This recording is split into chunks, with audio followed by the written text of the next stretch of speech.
Students, आपका स्वागत है इंग्लिश बाय एवाई सर चैनल पर। और आज जो है इंग्लिश ग्रामर का जो है टॉपिक लेके आए हैं, जो आपके प्री बोर्ड एग्जाम में अभी हाल ही में पूछा गया है। आज उसको सॉल्व कराने की कोशिश है और बेहतर से बेहतर तरीका बताएंगे आपको कैसे ये हल किया जाएगा। चलिए बिना देरी किए देखते हैं इसमें टॉपिक क्या है। देखिए, आपका जो है नरेशन का टॉपिक दिया गया है, change any one of the following into indirect speech. इसमें दो दिया गया है, इसमें से कोई ये करना, लेकिन हम आपको दोनों बताएंगे, दोनों क्या तरीका है, दोनों कैसे हल किया जाएगा, सॉल्व किया जाए। देखिए, he said to his friend, वह अपने दोस्त से कहा। ही आपका सब्जेक्ट है, इसके साथ पोसेसिव केस ही जाता है अपने के लिए। वह किसके दोस्त से कहा? अपने दोस्त से कहा। तो he said to his friend, वह अपने दोस्त से कहा। क्या कहा? Comma inverted com.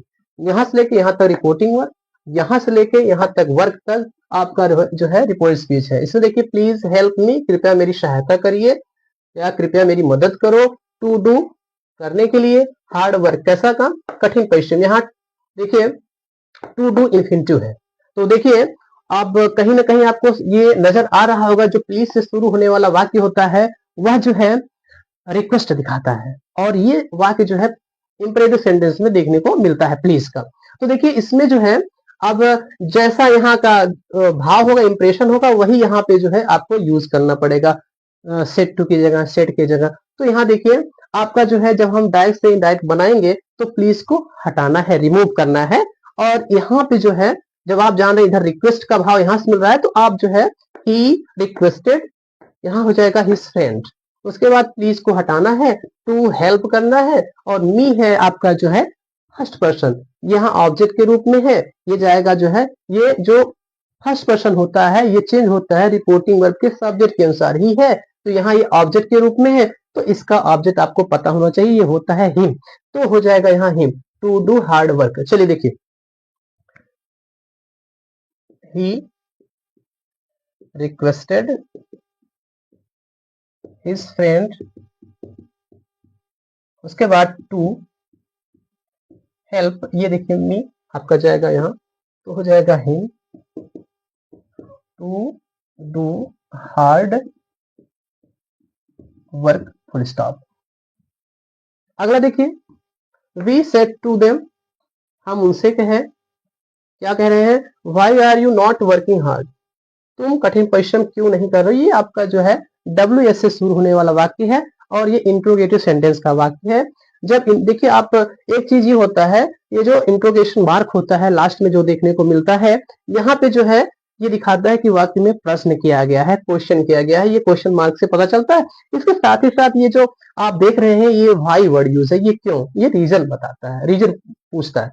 तो देखिए, तो यहाँ हो जाएगा वी सेड टू दे, मतलब हम उनसे पूछे, पूछने काम हो रहा है कि why are you not working hard, मतलब ये देम से हो रहा है कि जो है वी सेड टू देम, हम उनसे पूछे, उन लोगों से पूछे कि आप लोग जो है कठिन परिश्रम क्यों नहीं कर रहे हैं।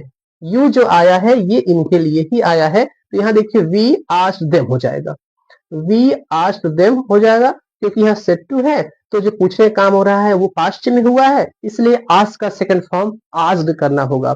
तो वी आस्क्ड देम, उसके बाद कामा और इन्वर्टेड कामा दोनों आपको रिमूव करना है, तो हो जाएगा व्हाई। यू जाएगा ऑब्जेक्ट के पास, क्योंकि जो सेकंड पर्सन होता है वो चेंज होता है अकॉर्डिंग टू ऑब्जेक्ट, इसके ऑब्जेक्ट के अनुसार, रिपोर्टिंग वर्ब के। तो ये जो यू है ये जाएगा देम के पास। तो यहाँ एक बात और नोटिस करना है आपको, ये जो वाई है, वाई के बाद वाक्य आपका अफर्मेटिव में बनेगा। ये जो वाई है बीच में कंजक्शन का भी तब काम करेगा, क्योंकि वाई बीच में हो जाएगा, वाई के बाद वाक्य आपका अफर्मेटिव में जाने का काम होगा। तो यहाँ जो है वाई हो जाएगा, उसके बाद यहाँ देखिए यू जाएगा इसके पास, यहाँ ये सब्जेक्टिव में है, देम के पास जाएगा, तो देम का जो है सब्जेक्टिव केस क्या होता है? दे होता है। तो why they were not working hard, क्योंकि जो पास्ट प्रेजेंट कंटिन्यूअस टेंस का वाक्य होता है वो पास्ट कंटिन्यूअस टेंस में जाता है, इज एम आर वो वाज वर में जाता है। तो जो हो जाएगा आपका वाई, यहाँ हो जाएगा दे वेयर नॉट वर्किंग हार्ड, क्योंकि यहाँ पे देखिए, यहाँ पे यू है, यू के साथ आर आया है, तो जब ये इसका सब्जेक्ट दे हो जाएगा, तो जो है वाई दे हो जाएगा, दे के साथ भी जो है प्लूरल वर्ब आएगी, why they were not working hard. इस तरह से आप इसको नोट करिए। चलिए देखते हैं ये बात कैसे बनेगा। हमने आपको समझाने का काम फिनिश किया, और देखिए यहाँ पे आस्क्ड का यूज करेंगे आप। देखिए यहाँ होगा आपका वी आस्क्ड देम। एक चीज बताना चाहते हैं आपको, देखिए ये जो आपका ये WS से शुरू होने वाला जो वाक्य होगा उसमें आप जो है आस्क्ड का यूज तो करेंगे, आस्क और आस्क और आस्क्ड का यूज करेंगे ही, लेकिन एक चीज आपको नोटिस करना, आपको यहाँ बच्चों इफ या वेदर का यूज नहीं करना पड़ेगा, ध्यान देंगे इसमें। आगे वाई, अब देखें आप यू जो है जाएगा देम के पास, क्योंकि ये सब्जेक्टिव है, मैंने बता ही दिया पहले आपको। तो यहाँ हो जाएगा वाई दे, उसके बाद जो है वेयर नॉट वर्किंग, बाकी यहाँ आपका हार्ड लिख दिया गया है, ये फुल स्टॉप, क्वेश्चन मार्क हट जाता है, इसको आप फिर से देख लीजिए। देखिए वी सेड टू देम वाला जो वाक्य है इसमें देखिए why are you not working hard, इसमें देखिए वी हो जाएगा, उसके बाद जो है सेड टू की जगह आज आया है, उसके बाद देम आया है, उसके बाद ये इंट्रोगेटिव वर्ड है जो कहते हैं इसको लिखा जाएगा। उसके बाद देखिए यू जाएगा देम के पास, ये सब्जेक्ट के रूप में यूज हुआ क्योंकि यहाँ सब्जेक्टिव केस है, इसलिए जो है इसका भी सब्जेक्टिव केस यहाँ पे लिखा जाएगा दे। उसके बाद यहाँ वर्ब हो गया, उसके बाद नॉट है, तो नॉट जो है आपको याद रखना होगा कि जब वाक्य अफर्मेटिव का होता है तो जो है not helping verb linking verb के बाद यूज किया जाता है। तो यहाँ देखिए why they were not working hard, क्योंकि पास्ट कंटिन्यूअस टेंस के वाक्य में भी जो है आईएनजी देखने को मिलता है फर्स्ट फॉर्म में। इस तरह से ये आपका दोनों वाक्य मैंने आपको बता दिया। देखिए अगला क्वेश्चन आपका दिया गया है ही वर्कड, वह काम किया, फुल स्टॉप। ही फेल्ड, वह जो है असफल हुआ। इसको कह रहा है कि इनटू सिंपल सेंटेंस में बनाना है आपको। देखिए यहाँ काम करने की बात आ रही है, ही वर्ड वह काम किया, ही फेल्ड, कहीं ना कहीं यहाँ विरोध बताया जा रहा है, कॉन्ट्रास्ट आप देख पा रहे हैं। तो देखिए यहाँ एक बात और देखें, एक बात आपको बताना चाहते हैं, दोनों ही वाक्य में काम तो भिन्न भिन्न, काम तो अलग अलग हुए, लेकिन यहाँ काम को करने वाला जो सब्जेक्ट है वो सेम आपको दिख रहा है।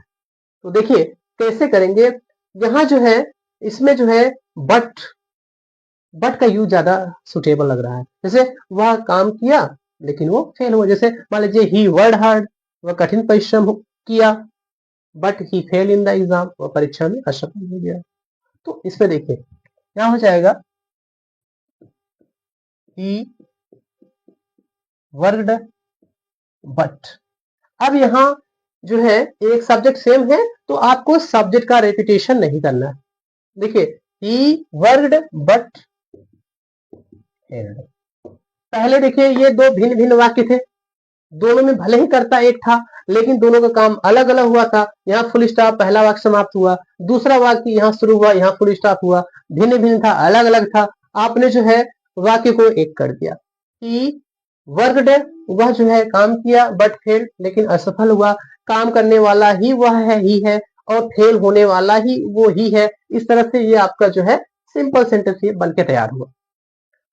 देखिए ये तो मैंने आपको बता दिया, अब इस पे देखिए कैसे ये जो है इसको कॉम्प्लेक्स सेंटेंस बनाएंगे। तो थोड़ा सा बता दें आपको जो है कॉम्प्लेक्स सेंटेंस और कंपाउंड सेंटेंस में जो है क्या क्या वर्ड यूज होते हैं।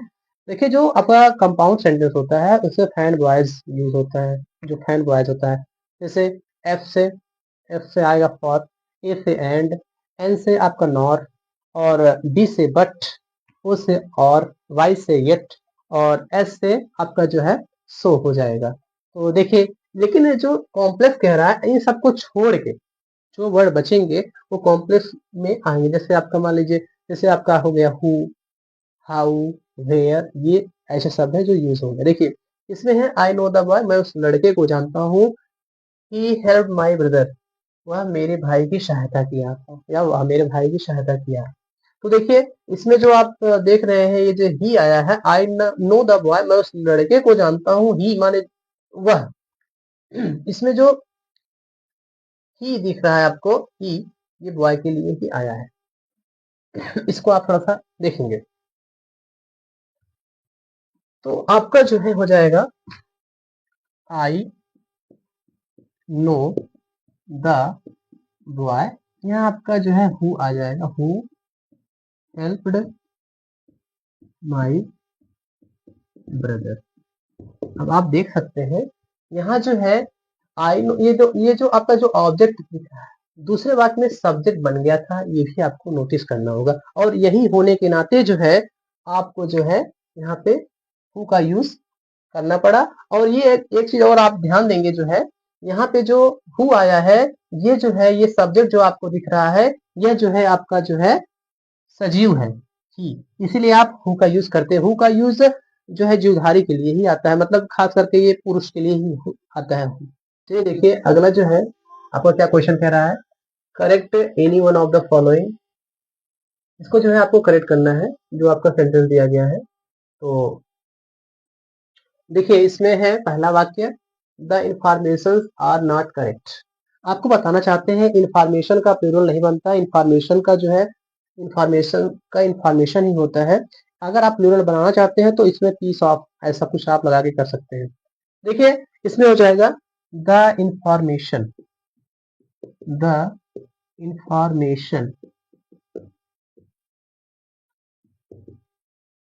Is not correct. इसका अर्थ हो गया कि जो सूचना है वो सही नहीं है। आपको क्वेश्चन में कहा था दो करने के लिए, दो दिया गया था, दो में से किसी एक करने के लिए, लेकिन हम आपको दोनों का दोनों बता रहे हैं। क्या मेथड है आप देख लीजिए।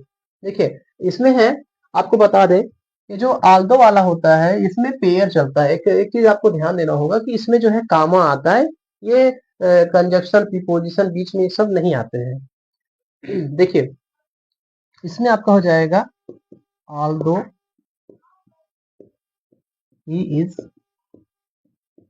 पुअर, यहाँ आपको कामा यूज करना पड़ेगा, और he is not dishonest. Although का अर्थ होता है हालांकि या भले ही, ठीक है। तो इसमें जो है इसका मीनिंग क्या हो गया जो है, ऑल्दो ही इज पुअर, हालांकि वो जो है गरीब है, भले ही वो जो है गरीब है, ही इज नॉट डिसऑनेस्ट, वह जो है बेईमान नहीं है। इस तरह से आप इसको समझ लेंगे। अगला क्वेश्चन देखेंगे आप जो है, इसमें कह रहा है transform any one of the following as directed. जो ट्रांसफॉर्मेशन टॉपिक से ये सब दिया गया है। इससे पहला जो है आप देख रहे हैं हु रोट योर लेटर, ये पैसिव वॉइस बदलना है। और जो है no other leader was so great as Mahatma Gandhi in his time, ये इनटू कर रहा है सुपरलेटिव डिग्री में आपको बदलने के लिए। तो जो पहला वाक्य है ये जो है हु टाइप का वाक्य, ये पास्ट इंडेफिनिट टेंस में आपको देखने को मिलता है। और जो हु आप देख रहे हैं, ये जो हु वर्ड है ये जो है यूज किया जाता है at the place of subject, याद रखिएगा। उसके बाद अब आपको ये जो दूसरा वाक्य है इसका अर्थ क्या है, नो अदर लीडर, कोई अन्य जो नेता था, वाज नहीं था, वाज सो ग्रेट, उतना महान नहीं था, एज महात्मा गांधी, महात्मा गांधी की तरह जो है, महात्मा गांधी के रूप में, महात्मा गांधी के जैसा, इन हिज टाइम, उनके समय में। ये जो है कह रहा है कि इसको सुपरलेटिव डिग्री में आपको कन्वर्ट करना है। देखिए ये जो हु वाला आप वाक्य देख रहे हैं, इसमें जो है हु को बाय हु में बदला जाता है।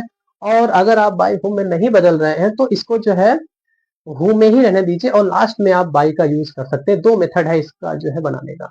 तो देखिए इसमें जो है पहला वाला वाक्य कैसे बनेगा, देखिए इसका अर्थ थोड़ा जान लीजिए। हु रोट, कौन लिखा, हु रोट कौन लिखा योर लेटर, तुम्हारे पत्र को। तो देखिए हु को आप बाय होम में बदलिए, देखिए आपका हो जाएगा by whom was your letter, write का जो है इसका थर्ड फॉर्म, मतलब राइट, रोट राइटन होता है। तो आप ये क्वेश्चन मार्क है तो क्वेश्चन मार्क आपको रखना पड़ेगा। अच्छा दूसरा एक तरीका आप बना सकते हो जाएगा who was your letter written, और लास्ट में बाई आप यूज कर सकते हैं। दोनों का जो है दोनों अर्थ वही आएगा, किसके द्वारा जो है तुम्हारा पत्र लिखा गया, ठीक है। बाकी जो है ये जो नीचे का आप वाक्य देख रहे हैं, इसको सुपरलेटिव में जो बनाना है आपको, इसमें आपको ध्यान देना होगा। पॉजिटिव डिग्री का जो वाक्य होता है इसमें जो है आपका वाक्य वेरी फ्यू से भी शुरू होता है और नो अदर से शुरू होता है। जो नो अदर होता है, नो अदर के साथ सिंगुलर जो है नाउन देखने को मिलता है नो अदर के बाद। और जो आपका वेरी फ्यू वाला वाक्य होता है उसमें जो है वेरी फ्यू के बाद जो है आपको प्लूरल नाउन देखने को मिलेगा और वेरी फ्यू वाले में प्लूरल वर्ब भी आएगी। लेकिन जो नो अदर वाला आप देख रहे हैं वाक्य इसमें देखेंगे इसमें जो है सिंगुलर वर्ब आपको देखने को मिलेगा। तो देखिए इसमें जो है नो अदर वाला जो वाक्य है जब आप इसको बनाएंगे सुपरलेटिव डिग्री में तो जो है नो अदर जो शब्द दिख रहा है आपको नो अदर रिमूव हो जाता है, इसको हटाया जाता है। ऐसे ही जो है वेरी फ्यू में भी जो होता है आपका वेरी फ्यू हटाया जाता है जब आप जो है सुपरलेटिव डिग्री में बनाते हैं। तो देखिए इसमें पॉजिटिव वाले में जो वाक्य दिया गया है, अच्छा पॉजिटिव डिग्री के बारे में एक बात बताएं आपको, पॉजिटिव डिग्री में जो है as plus adjective plus as, so plus adjective plus as देखने को मिलता है। देखिए नो अदर वाला कैसे बनेगा, एज के बाद आप महात्मा गांधी देख रहे हैं यही आप सब्जेक्ट बना लीजिए, इसमें आपका हो जाएगा महात्मा गांधी, प्रॉपर नाउन में लिखा जाएगा क्योंकि आप ये देख रहे हैं ये नाम है। वाज आपको पता होना चाहिए कि जो सुपरलेटिव होता है उसमें जो है वर्ब का जो है थर्ड फॉर्म देखने को मिलता है, वर्ब का और जो है आपका जो है एडजेक्टिव का थर्ड फॉर्म देखने को मिलता है। देखिए महात्मा गांधी वाज यहाँ हो जाएगा द, और सुपरलेटिव डिग्री में जो है आपका द यूज होता है बिफोर एडजेक्टिव बिफोर वर्ब। देखिए महात्मा गांधी वाज द ग्रेट का जो है थर्ड फॉर्म ग्रेटेस्ट। अब जो नो अदर के बाद ये नाउन यूज है, नाउन यही जो है आपका यहाँ है ग्रेटेस्ट बात, Mahatma Gandhi was the greatest leader, leader हो गया। उसके बाद इन हिज टाइम, इस तरह से ये